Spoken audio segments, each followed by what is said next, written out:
देशाच्या अंतर्गत कारभाराविषयी तरतुदी एकत्रितपणे आणि अत्यंत सुसूत्रपणे नमूद केलेला ग्रंथ म्हणजे संविधान.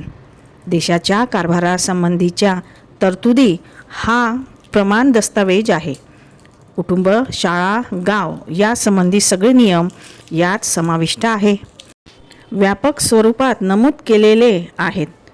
जनतेने निवडून दिलेल्या प्रतिनिधींची बंधने, सामान्य नागरिकांचे हक्क आणि कर्तव्ये याविषयी संपूर्ण लेखाजोखा संविधानात नमूद केलेला आहे.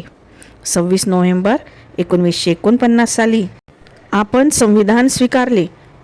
मसुदा समितीचे अध्यक्ष डॉक्टर बाबासाहेब आंबेडकर, प्रमुख सदस्य डॉक्टर पंजाबराव देशमुख आणि संविधान सभेचे अध्यक्ष डॉक्टर राजेंद्र प्रसाद यांच्या अथक परिश्रमातून देशाचे संविधान साकार झाले. नागरिक आणि शासन संस्था यांच्यातील समन्वय, कायद्याच्या तरतुदी, शासकीय व्यवस्थेवरील मर्यादा व राज्याचे अधिकार क्षेत्र याविषयी माहिती या मौलिक ग्रंथात आहे. शासनाने नियमाच्या चौकटीत राहून राज्यकारभार चालवावा. सामान्य नागरिकांच्या स्वातंत्र्यावर बाधा येऊ नये. हक्क सुरक्षित राहावे. सत्तेचा गैरवापर होऊ नये. शासनावरील सामान्य नागरिकांचा विश्वास वाढीस लागावा. लोकशाहीची मुळे देशात घट्टपणे रुजावीत. राजकीय आणि प्रशासकीय आदर्श प्रस्थापित व्हावा. नागरिकांची देशाप्रती असणारी जबाबदारी निश्चित व्हावी.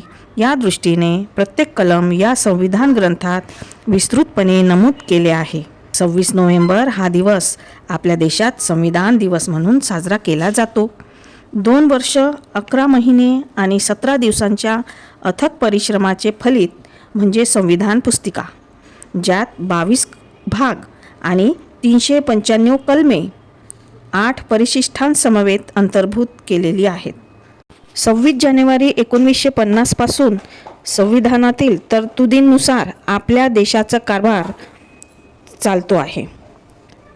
भारतीय प्रजासत्ताक राष्ट्रांचा मूळ पाया असणारे संविधान आणि त्यांची मौलिकता आपण सगळ्यांनी जाणून घ्यावी आणि त्या दृष्टीने सगळ्या स्तरावर आपले वर्तन असावे.